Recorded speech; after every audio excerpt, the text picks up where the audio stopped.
سبحان الذي أسرى بعبده ليلا من المسجد الحرام إلى المسجد الأقصى الذي باركنا حوله لنريه من آياتنا إنه هو السميع البصير.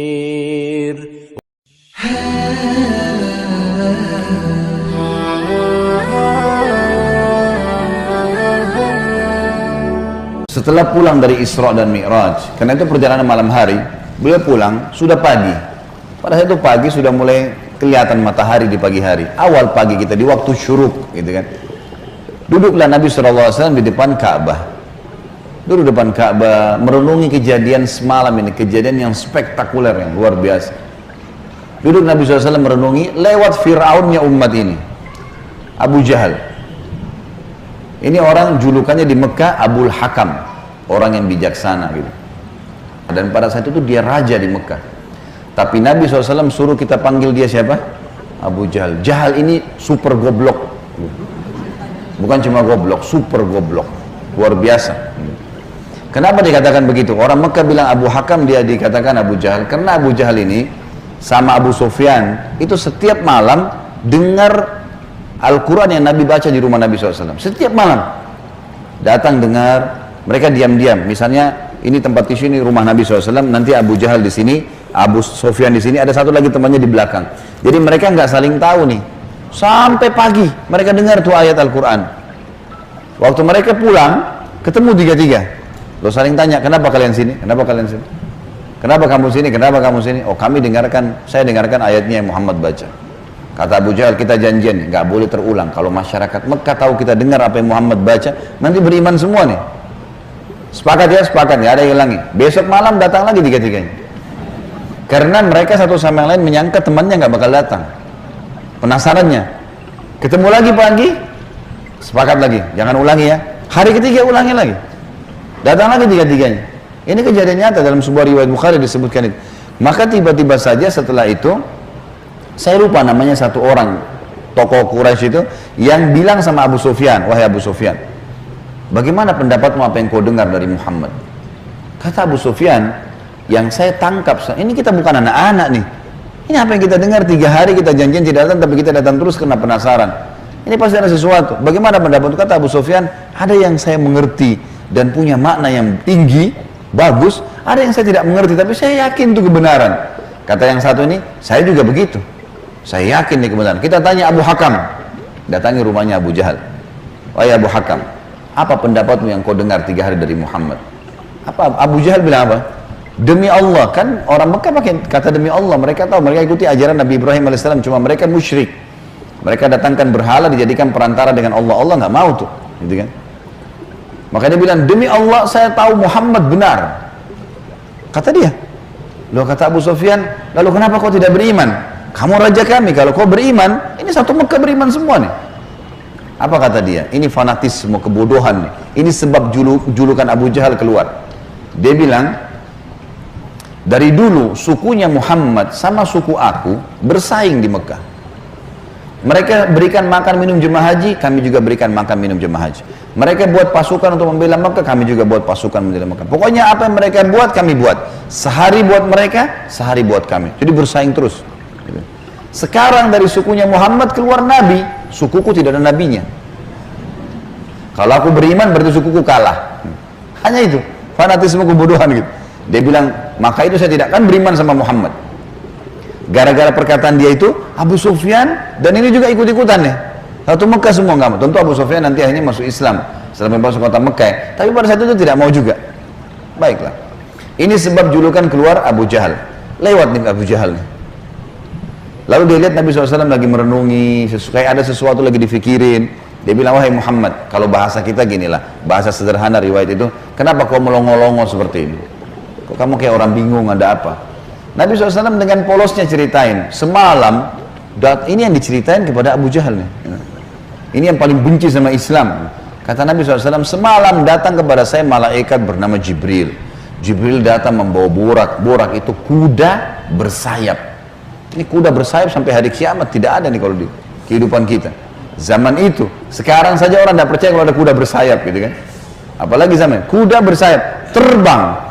Saya naik di atasnya terbang. Dimanapun matanya lihat sebuah tempat, kakinya sudah di sana. Lalu saya tiba di Palestina, turun di Masjid Aqsa, saya sholat, saya imami para nabi-nabi. Nabi-nabi ini 120.000 orang. Bagaimana bisa? Allahu a'lam. Nabi sampaikan, saya imam. Lalu kemudian saya naik di atas burak, saya mi'raj ke langit. Di langit pertama ketemu dengan Adam, langit kedua ketemu dengan Nabi yang bersaudara sepupu, Isa dan Yahya. Langit ketiga ketemu dengan Idris, langit keempat ketemu dengan Yusuf, langit kelima ketemu dengan Harun, keenam Musa, ketujuh Ibrahim alaihissalam. Tentu kisah Isra Mi'raj panjang ya, karena perjalanan antara Mekah ke Palestina itu selama perjalanan Nabi SAW diperlihatkan tentang jenis-jenis azab kubur. Saya nggak ceritain di sini. Yang jelas Nabi SAW ceritain semua tuh, apapun yang terjadi. Saya ringkaskan saja. Kemudian waktu Mi'raj ke langit, Nabi SAW ketemu dengan nabi-nabi, lalu ngobrol. Sempat ngobrol sama Adam, ngobrol sama Yahya dan Isa, ngobrol sama Yusuf, sama Idris, sama Harun, sama Musa, sama Ibrahim alaihissalam. Tapi yang masyhur riwayat adalah Nabi SAW banyak berbicara dengan Musa. Pada saat menerima waktu 50 waktu sholat, beliau turun di langit ke-7, Ibrahim tidak ngomong, langit ke-6 Musa tahan. Lalu bertanya, berapa yang diperintahkan umatmu hai Muhammad? Berapa yang Allah perintahkan? Kata Nabi SAW, 50 waktu sholat. Minta keringanan, umatmu tidak bisa. Lalu kemudian Nabi SAW kembali, minta diringankan 5, jadi sisa 45. Ditahan lagi sama Musa. Musa berkata, berapa hai Muhammad? Kata Nabi SAW, 45. Masih berat, minta ringankan. Terus saja Musa AS menahan Nabi SAW 5 sampai sisa 5 nih. Yang kayak kita kerjain sekarang. Itu pun Musa masih bilang, minta keringanan. Bayangkan Bapak Ibu sekarang kalau 50 waktu sholat, per 15 menit azan. Siap nggak? Ini aja 5 waktu sholat sudah ngos-ngosan gitu. Safnya, kadang-kadang sholatnya cuma imam sama muazzinnya saja gitu. Yang jelas Nabi Musa AS seperti itulah kisahnya. Sampai sisa 5 lalu Nabi SAW mengatakan, saya sudah malu dengan Tuhanku. Bolak-balik terus gitu kan. Maka terdengar suara dari langit, Allah berfirman, hai Muhammad, dia 5 waktu sholat tapi pahalanya 50 waktu sholat. Karena setiap umat Muhammad SAW kalau berbuat satu kebaikan dilipat gandakan 10 kali lipat. Ringkas cerita adalah Nabi SAW mengatakan, saya balik ke Mekah, saya balik ke Palestina, lalu balik ke Mekah. Tentu kisah ini cuma pendek yang saya sampaikan. Kisahnya ini mungkin 10-20 kali lipat lebih panjang daripada ini, karena panjang lebar. Yang jelas Abu Jahal waktu dengar itu melongo, diam, langsung dia katakan waktu sudah selesai, hai Muhammad, kau menempuh perjalanan Mekah Palestina yang kami tempuh dengan kecepatan kuda terbaik kami sebulan, pulang juga sebulan, 2 bulan dalam 1 malam. Kata Nabi SAW dengan penuh keyakinan, iya. Abu Jahal dengan semangat mengatakan, hai Muhammad, kau mau ceritain tidak ke orang Mekah kalau saya kumpulin mereka? Kata Nabi SAW, iya. Nah, emang mesti diceritain kan? Bagi Abu Jahal ini gila nih, nggak masuk di akal udah. Kuda terbang, bersayap, pergi ke Palestina perjalanan sebulan. Sama kalau kita sekarang di masjid ini ada yang bilang, tadi Bapak Ibu sekalian saya jam 8 pagi take off dari Jakarta ke Jeddah, sekarang sudah tiba lagi dari Jeddah. Percaya nggak kira-kira? 9 jam pergi, 9 jam pulang. Ada pesawat loh ya. Bagaimana zaman dulu? Sebulan pergi, sebulan pulang, 1 malam, bayangkan. Dan ini juga sebuah pelajaran Bapak Ibu sekalian, tidak gampang menjadi sahabat Nabi. Bapak Ibu harus bersyukur, saya sangat bersyukur kita lahir sekarang. Betul sahabat punya fadilah, tapi kalau kita hidup zaman dulu kita bisa seperti Abu Jahal. Susah jadi seperti Abu Bakar tuh, nggak gampang. Ada orang di kampung padang pasir buta huruf ngaku Nabi. Coba, beriman nggak kira-kira? Kita sekarang sudah lahir, orang tua kita sudah muslim, Quran sudah lengkap, masjid banyak, banyak dai-dai bisa nyampein dalam bahasa kita. Kalau zaman dulu berat sekali itu. Baiklah, Abu Jahal bilang, wahai Muhammad, kau mau ceritain? Kata Nabi SAW, iya. Dipegang tangan Nabi SAW oleh Abu Jahal, dibawa ke sebuah bukit namanya Bukit Abi Kubais. Bukit ini Bapak Ibu sekalian, dulu di zaman itu ada di sebelahnya Safa dan Marwah. Ini khusus untuk iklan saja. Orang naik ke atas, dan yang boleh naik cuma budak. Ada satu budak ditugasin, dia cuma dia. Yang lain nggak boleh naik. Kalau naik dipenggal nih, nggak boleh.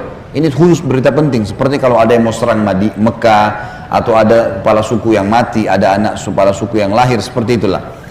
Abu Jahal naik ke atas bukit Abi Qubais bersama Nabi SAW. Waktu orang-orang lihat ada 2 orang. Pertama kali dalam sejarah Mekah, bukit Abi Qubais dinaiki oleh 2 orang. Dan mereka kaget, di atasnya raja mereka Abu Jahal. Dan yang satu adalah Nabi Muhammad SAW, orang terpercayanya Mekah. Ini ada apa nih?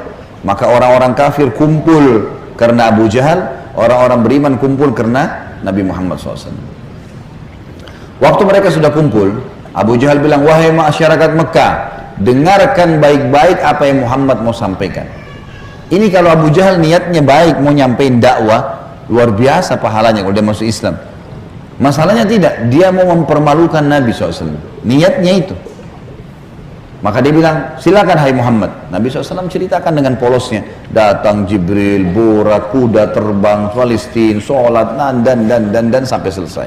Lengkap, panjang lebar. Allahu alam berapa jam waktu itu. Biarlah disampaikan. Sampai selesai semua, apa yang terjadi? Orang-orang Mekah yang kafir, Bapak Ibu sekalian, bertambah kufur. Ini Muhammad gila nih. Mekah, Palestina, pulang pergi 2 bulan, 1 malam. 1 malam, dan ini bukan 1 malam, setengah malam gitu kan. Pulang pergi. Ini nggak masuk di akal. Ini baru kesana saja nggak percaya. Apalagi naik ke langit, ketemu, ya udah panjang ceritanya. Belum lagi cerita tentang surga dan neraka, diperlihatkan adab-adab kubur. Tapi ya sudah. Waktu itu yang sudah beriman pun di kalangan sahabat, benar nggak ya? Tapi ini Nabi, nggak mungkin salah. Mereka sempat bimbang. Abu Jahal turun dari bukit Abi Qubais sambil ketawa, senyum. Sambil dia ngomong, ada sahabat rupanya yang ikutin. Tahu nih Abu Jahal tadi yang ajak Nabi nih, diikutin. Dia bilang, sekarang agamanya Muhammad sudah habis. Dia pergi ke Darun Nadwa, tempat kumpulnya orang-orang Quraisy, lalu dia teriak. Dia bilang, hai Quraisy, berita gembira. Apa itu Abu Hakam? Agamanya Muhammad sudah habis. Udah nggak ada lagi agamanya. Kata mereka, memang kenapa? Apa kata Abu Jahal? Muhammad mengarang cerita dusta. Katanya begini. Abu Jahal ini tidak sadar sedang nyebarin berita apa? Isra dan Mi'raj. Dia lengkap, dia sampaikan ke orang semua nih. Datang malaikat namanya Jibril, datang burak, terbang, ini semua lengkap. Adab-adab kuburnya disebutin sama dia. Semua lengkap disebarin. Lalu orang-orang Quraisy diam semua. Mau bilang apa nih rajanya, dan mereka juga memang masih belum beriman kepada Nabi SAW. Lalu kata Abu Jahal, ada 1 orang. 1 orang ini, kalau kalian berhasil menggoyahkan keyakinannya, habis benar agamanya Muhammad. Kata mereka, siapa itu? Kata Abu Jahal, Abu Bakar. Cari Abu Bakar. Abu Bakar ini Bapak Ibu sekalian, cirinya beliau radhiyallahu anhu, itu badannya kurus. Ya. Saking kurusnya kalau pakai sarung melorot terus. Nah iya, radhiyallahu anhu. Tapi yang perlu digarisbawahi, Islam bukan melihat kekarnya fisik, tapi kekarnya iman dalam hati. Allah bilang Allah bilang halal, Allah bilang haram. Perintah dikerjakan, larangan ditinggalkan.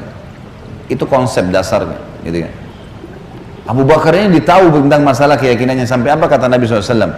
La uzina iman Abi Bakar fi kiffah, wa uzina iman hadil ummah fi kiffah, la rajah iman Abi Bakar. Kalau keyakinannya dan imannya Abu Bakar ditimbang di satu timbangan, dan keyakinannya serta keimannya seluruh umat ini, semua sahabat, semua tabi'in, semua yang sudah mati, yang masih hidup dan yang belum lahir, semua kita di sini juga termasuk, ditimbang iman kita semua dibandingkan Abu Bakar, yang satu timbangan pasti lebih berat keyakinannya Abu Bakar.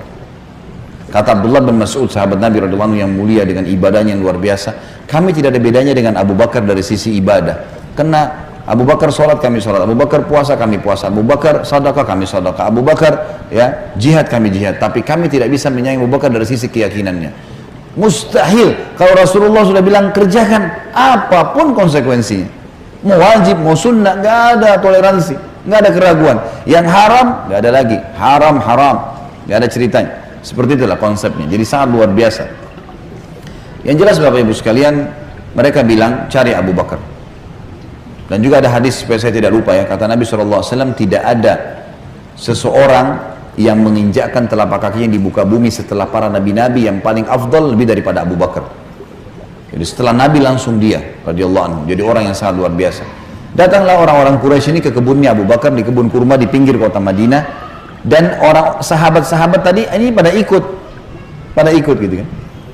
Sampai di kebunnya Abu Bakar, Abu Jahal teriak-teriak, wahai Abu Bakar, keluarlah. Abu Bakar keluar. Abu Bakar keluar. Kaget Abu Bakar. Belum pernah dalam sejarah hidupnya Abu Bakar itu tokoh-tokoh Quraisy, kepala-kepala suku datang ke kebunnya. Untuk apa? Dan belum pernah dalam sejarah Mekah orang beriman sama orang kafir jalan sama-sama. Maka Abu Bakar bilang, ada apa wahai Abu Jahal? Dia bilang, sahabat Muhammad gila. Masa dia cerita rekayasa bohong, cerita bohong begini. Abu Bakar dia belum dengar dari Nabi. Abu Jahal yang jelasin. Begini, panjang lebar sampai selesai. Sampai kembali lagi ke Mekah. Abu Bakar sudah tahu nih, apa tujuannya Abu Jahal. Kalau dia mau beriman, dia sudah beriman sama Nabi. Tapi datang sini mau ngacoin. Kata Abu Bakar ada dua riwayat. Riwayat yang pertama, wahai Quraisy, bukan cuma Abu Jahal, wahai Quraisy, Muhammad mengaku turun wahyu dari langit ke rumahnya. Dan saya percaya. Apa bedanya dengan dia kalau naik ke langit? Sama saja. Tidak akan menggoyahkan saya. Riwayat yang kedua yang unik nih. Dia mengatakan, wahai Quraisy, ketahuilah, kalau depan mata saya ada tembok warnanya putih, jelas putih. Muhammad bilang, tidak Abu Bakar, itu hitam. Saya akan bohongkan mata saya dan saya bilang hitam. Luar biasa. Mau digoyahkan bagaimana nih? Tembok putih? Enggak, salah Abu Bakar. Oh iya, salah. Matanya salah. Bayangin tuh. Apa kira-kira bisa menggoyahkan keyakinan seperti ini? Luar biasa. Pokoknya Allah Rasulnya bilang, selesai. Nggak ada toleransi. Gitu. Sudah selesai, semua dikerjain, biar seluruhnya benci. Tembok warna putih, Muhammad bilang hitam, saya bilang iya, mata saya salah, hitam berarti. Abu Jahal dan orang Quraisy diam, ini nggak bisa lagi digoyahkan. Abu Bakar radhiyallahu anhu tahu ada masalah nih, dia tanya orang sahabat-sahabat, di mana Rasulullah SAW? Kata mereka di Bukit Abi Kubais tuh, dikerumuni orang. Abu Bakar ke sana. Pas tiba di sana dari jauh, Abu Bakar teriak, ya Rasulullah, suara keras sengaja. Orang waktu dengar orang teriak, semua bubar-bubar, kasih jalan. Seperti kalau di masjid ada yang teriak dari belakang, panggil saya, mungkin Bapak Ibu akan lihat ke arahnya. Suaranya keras, sengaja. Nabi SAW melihat yang datang, Abu Bakar senyum, udah tahu siapa yang datang. Ini tokohnya umat, nih, luar biasa. Jadi dia bisa membalik Bapak Ibu sekalian Abu Bakar dengan hikmah Allah. Satu Mekah yang ragu tadi, yang kafir dan yang beriman pun, tentang Isra Mi'raj ini kembali semuanya percaya kalau itu terjadi. Dia bisa membalik itu dengan hikmah Allah. Ini kisahnya begitu. Abu Bakar lalu mengatakan, ya Rasulullah, dengan suara keras, Abu Jahal datang ke kebun saya dan berkata, kalau anda menceritakan begini, diceritain semua sambil jalan sambil ngobrol nih, sambil bicara. Jadi orang pada makin nyebar nih berita Isra Mi'raj. Ternyata Abu Bakar sudah dengar sampai selesai. Pas tiba naik di Bukit Abi Kubais sebelah Nabi SAW, Abu Bakar teriak dengan suara keras, benarkah ya Rasulullah? Ini pertanyaannya. Dan di sini Abu Bakar tadi di kebunnya ingin meredam kekufurannya orang-orang kafir. Sudah berhenti gara-gara tembok putih jadi hitam tadi. Kemudian dia sekarang ingin mengembalikan imannya para sahabat yang sudah kendor nih. Waktu Nabi SAW sudah dekat dengan beliau, lalu dia mengatakan, benar kayak Rasulullah? Kata Nabi SAW, benar wahai Abu Bakar. Abu Bakar teriak dengan suara keras, anda pasti benar. Kalimat anda pasti benar membuat sahabat semua, iya ya, ini Rasulullah. Kok nggak mungkin salah. Kembali iman mereka lagi semuanya, gitu kan? Lalu Abu Bakar ingin membuat satu Mekah yakin Isra Mi'raj. Apa yang dia lakukan? Dia bilang, ya Rasulullah, saya mau minta satu hal, bisa? Kata Nabi SAW, silahkan Abu Bakar. Di sini di Mekah, satu Mekah, semua tahu anda belum pernah ke Palestina. Belum pernah ke Palestina. Dan di Mekah ini ada tokoh-tokoh Quraisy, bukan orang biasa, kepala-kepala sukunya, yang selalu bolak-balik Palestina. Yang Allah sebutkan, rihlatash syita'i was saif, musim dingin dan musim panas, rekreasi mereka itu ke Palestina dan ke Yaman. Tiap hari mereka menghafal tuh Palestina, pintu gerbangnya, jalannya, pasarnya, semua dikenal. Masjid Aqsa mereka tahu semuanya, bahkan mereka tahu warnanya segala. Apakah anda bersedia ya Rasulullah kalau saya panggil mereka, anda menceritakan apa yang anda lihat di sana, pintu gerbangnya, jalannya, bentuk-bentuk rumahnya, apa saja? Kata Nabi SAW, tentu saja. Lalu Abu Bakar panggil orang-orang Quraisy, wahai tokoh-tokoh Quraisy, kumpullah, dipanggil semua, kumpullah. Datang Abu Jahal grup nih sama teman-temannya semua. Tiba di situ kata Abu Bakar, hai Quraisy, Muhammad akan menceritakan sesuatu pada kalian tentang Palestina. Kalian semua tahu Muhammad belum pernah ke Palestina. Kalian harus tahu kalau Muhammad menceritakan sesuatu tentang Palestina persis seperti apa yang kalian tahu, warna pintu gerbangnya, jalannya, rumah-rumahnya, pasarnya, Masjid Aqsanya, harus sportif mengatakan Muhammad benar. Kalau ada satu saja yang Muhammad ceritakan tidak sesuai dengan apa yang kalian tahu, kalian punya hak mendustakannya. Setuju? Setuju. Muhammad gak pernah lihat, gitu kan? Kalau zaman sekarang, Bapak Ibu sekalian, saya mau ceritakan Bapak Ibu Masjid Aqsa, sekarang bisa. Tinggal pakai foto satelit, keramik yang pecah pun saya bisa ceritain. Ini keramiknya ada yang pecah, yang kesekian dari tiang sini, bisa dilihat. Imamnya lagi sholat, bisa kelihatan. Zaman dulu bagaimana? Harus lihat dengan mata kepala. Gak mungkin tidak. Kata Quraisy, baik kami setuju. Kata Abu Bakar, silakan ya Rasulullah. Dalam penutupan hadis Bukhari, kata Nabi SAW, Allah Azza wa Jal membukakan Palestina di depan mata saya. Seperti saya lagi lihat. Maka saya menceritakan mereka pintu gerbangnya, jalan-jalannya, pasar-pasarnya, semuanya. Bahkan saya bisa menghitungkan buat mereka tiangnya Masjid Aqsa. Gitu kan? Dan subhanallah, setiap kali Nabi SAW sebutkan tentang ciri Palestina dan Masjid Aqsa, orang-orang Quraisy dari tokoh-tokoh Quraisy mengatakan Muhammad benar, Muhammad benar, Muhammad benar. Terus, dan ini jumlahnya belasan orang nih. Tokoh-tokoh mereka mengatakan Muhammad benar, Muhammad benar. Pengakuan mereka sendiri. Ini nggak dusta, ini benar. Betul jalannya begini, betul rumahnya begini, betul pasarnya begini, betul Masjid Aqsa begini. Mereka akuin sendiri. Maka gara-gara kasus itu, satu Mekah jadi percaya Isra Mi'raj. Baik. Abu Bakar sudah selesai ini perannya. Sahabat sudah kembali imannya. Orang-orang kafir sudah tidak jadi lagi bisa membatalkan keimanannya Nabi SAW dan agamanya. Maka Nabi SAW ingin menutup Isra Mi'raj dengan kejadian yang luar biasa. Kata Nabi SAW, wahai Quraisy, ada satu bukti lagi. Kalau kalian yakin dengan bukti itu, kalian akan beriman pada saya. Kalau kalian tidak yakin, kalian tidak akan beriman selamanya. Kata mereka, apa itu hai Muhammad? Kata beliau, waktu saya sedang pulang dari Palestina ke Mekah, di atas burak tuh, kuda yang bersayap, saya melihat ada kafilah kalian. Kafilah ini 3 ekor unta ke atas, sedang jalan. Jumlahnya sekian belas unta, di atasnya ada fulan, orang-orang Quraisy, fulan, dan unta yang paling depan, unta berwarna putih, di lehernya ada kain warna merah. Di tengah-tengah lembah, mereka sempat kehilangan unta, dan saya lihat unta mereka. Lalu saya teriak, wahai Quraisy, unta kalian di lembah fulan. Karena Nabi kenal semua nih siapa yang ada di situ. Orang-orang Quraisy, tokoh-tokohnya. Ada lembah fulan, ambillah. Maka mereka mengikuti suara saya dan mereka menemukan unta mereka. Kafilah itu 2 hari lagi sampai di Mekah. Tanya pada mereka. Ini detail sekali nih. Kalau sekarang orang dari Bandung ke Jakarta, saya mau tahu mobilnya di mana, saya bisa ikutin. Seperti tadi. Ada kamera, ada satelit, canggih. Zaman dulu bagaimana caranya ceritain kecuali kalau lihat dengan mata kepala. Ini bukti real. Setelah 2 hari Bapak Ibu sekalian, satu kota Mekah, perempuannya, laki-lakinya, orang tua, anak-anak yang kafir, yang beriman, semua kumpul di pintu gerbang Mekah, namanya pintu Bani Syaibah, suku Syaibah. Mereka kumpul semua, mereka nunggu nih, benar tidak di kafilan? Ditunggu, ini sudah heboh satu Mekah. Subhanallah, menjelang waktu duhur, lewat betul tuh kafilah.